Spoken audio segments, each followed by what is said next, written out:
नमस्कार। स्वागत है आप सबका राजनीति के इस अखाड़े में। मेरा नाम है अजय सेतिया। मित्रों, बात आज फिर अरविंद केजरीवाल की, क्योंकि अरविंद केजरीवाल की हाई कोर्ट में तारीख थी। आपको पता है, न्याय बिंदु ने जो उन्हें जमानत दी थी, रेगुलर जमानत दे दी थी, उस पर हाई कोर्ट ने स्टे लगा दिया था और स्टे पक्का लगा दिया था। उसके बाद उस पर सुनवाई हो रही है कि वह रेगुलर जमानत सही थी, गलत थी। तो उस पर अब नई तारीख पड़ गई है। थोड़ी बहुत बहस हुई, उस बहस के बाद अभिषेक मनु सिंघवी ने नई तारीख मांग ली और नई तारीख मिली है 6 अगस्त, यानी 20-22 दिन का एक और लंबा वक्फा मिल गया है। तो यह मानकर चलिए कि केजरीवाल बाहर जल्दी से नहीं आने वाले।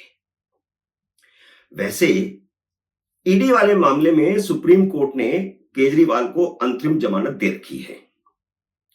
अंतरिम जमानत दी तो इसका मतलब यह भी हो गया कि न्याय बिंदु ने जो जमानत दी थी रेगुलर, उसको सुप्रीम कोर्ट भी सही नहीं मानता और हाई कोर्ट उसी का फैसला करने वाला है कि वो सही थी या गलत थी।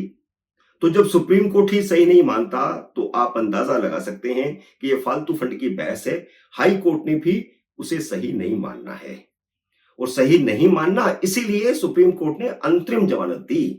रेगुलर जमानत सुप्रीम कोर्ट ने नहीं दी। आम आदमी पार्टी सुप्रीम कोर्ट के फैसले पर पता नहीं क्यों लड्डू बांट रही थी। सुप्रीम कोर्ट का वह फैसला आम आदमी पार्टी को असल में 24 घंटे बाद समझ में आया, जब पता चला कि सुप्रीम कोर्ट ने केजरीवाल को मुख्यमंत्री की कुर्सी पर बैठने से ही मना कर दिया है, फाइलों पर दस्तखत करने से ही मना कर दिया है। यानी वे बाहर तो आ सकते हैं, फिर मुख्यमंत्री नहीं रहेंगे। कहने को मुख्यमंत्री होंगे, सिर्फ कुर्सी पर नहीं बैठेंगे। हाई कोर्ट ने जब न्याय बिंदु की जमानत पर स्टे लगाया था, तब आम आदमी पार्टी बहुत रोई थी और अब उससे ज्यादा रो रही है जब 24 घंटे बाद उनको फैसला समझ में आया। केजरीवाल जब चुनाव प्रचार के लिए बाहर आए थे, तब उनका एक इंटरव्यू बहुत वायरल हुआ था, जिसमें वह सवालों से भागते दिखाई दे रहे थे, बार बार पानी मांग रहे थे। तब स्वाति मालीवाल के मामले में भी उन्होंने हाई कोर्ट तक का फैसला मानने से इनकार कर दिया था। उन्हें पता है कि हाई कोर्ट उनकी सारी करतूतें जानता है। लोअर कोर्ट और हाई कोर्ट तक सब जानते हैं।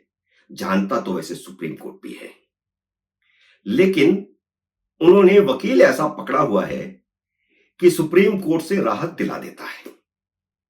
बल्कि सुप्रीम कोर्ट के जज उनके वकील को गाइड भी कर देते हैं कि ऐसे नहीं वैसे करो, तब हम राहत दे देंगे।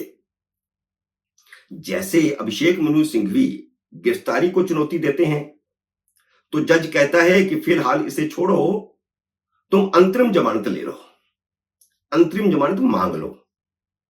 जज गाइड कर रहा है अभिषेक मनु सिंघवी को।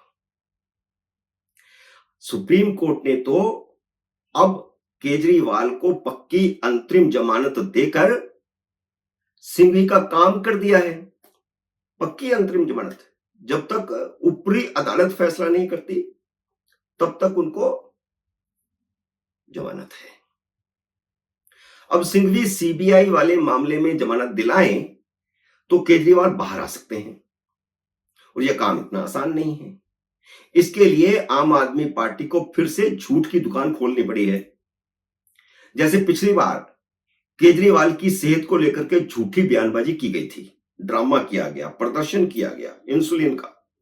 इंसुलिन लेकर के आतिशी मार्लिना भीड़ लेकर के जेल के दरवाजे पर पहुंच गई थी। वैसी ही बयानबाजी फिर शुरू हो गई है। केजरीवाल के मामले में पिछली बार झूठ की दुकान चल निकली थी, तो उन्हें लगता है कि इस बार भी चल निकलेगी, क्योंकि पिछली बार सुप्रीम कोर्ट ने अंतरिम जमानत देकर के बाहर निकाल दिया था। तो इस बार सीबीआई वाले मामले में सुप्रीम कोर्ट ऐसा कर सकती है। जबकि जेल से बाहर आते ही पिछली बार अरविंद केजरीवाल ने धुआंधार प्रचार किया और इंटरव्यू देने शुरू किए, देश भर में दौरे किए। जबकि उससे पहले क्या हो रहा था, उनकी सेहत बिगड़ रही है, उन्हें मारना चाहती है सरकार। और जब दोबारा जेल में जाने वाले थे, तब भी बीमारी का बहाना शुरू हो गया था। जमानत की एक शर्त यह भी थी कि वह शराब घोटाले वाले केस पर नहीं बोलेंगे, लेकिन वह हर भाषण में, हर इंटरव्यू में शराब घोटाले को फर्जी बताते रहे। सुप्रीम कोर्ट उनका कुछ नहीं बिगाड़ पाई, जबकि सुप्रीम कोर्ट को कार्रवाई करनी चाहिए थी।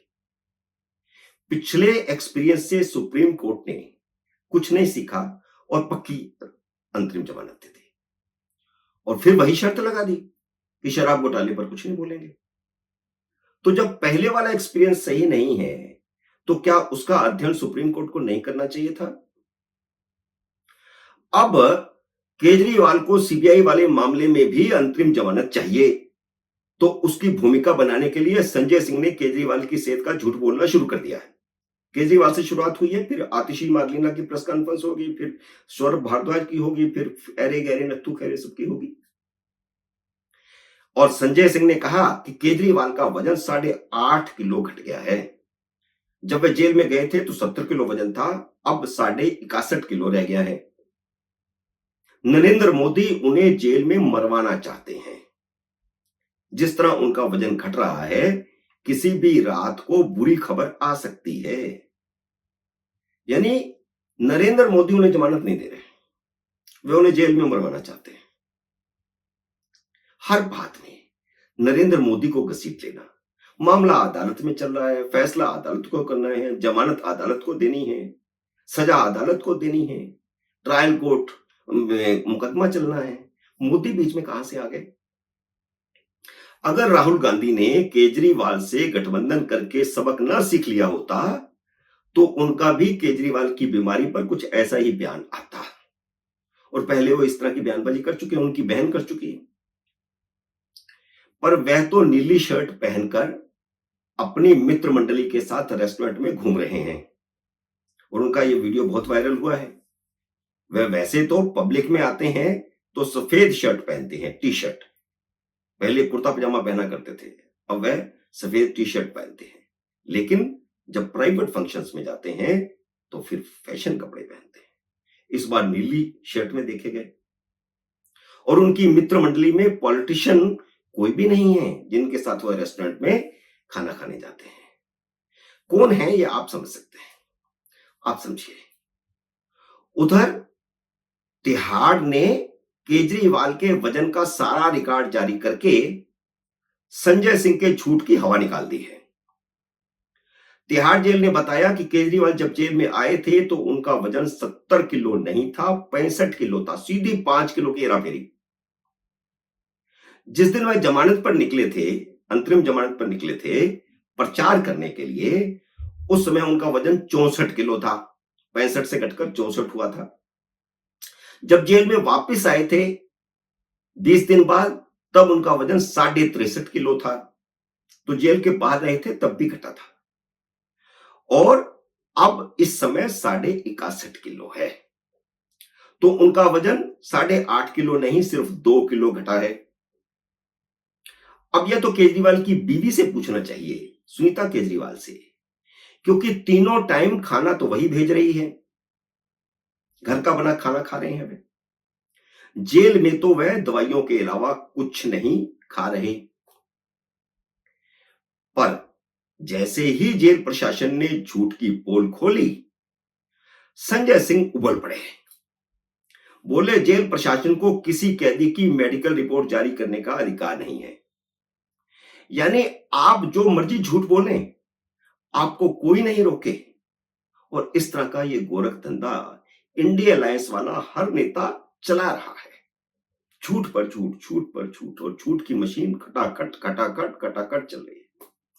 मित्रों, उम्मीद है मेरा ये वीडियो आपको पसंद आया होगा। इसे लाइक और शेयर कीजिए। अगर आपने मेरे YouTube चैनल को अब तक सब्सक्राइब नहीं किया तो कृपया सब्सक्राइब करके अपना आशीर्वाद दीजिए। जल्दी मिलते हैं अगले वीडियो में किसी अन्य विषय के साथ। तब तक नमस्कार।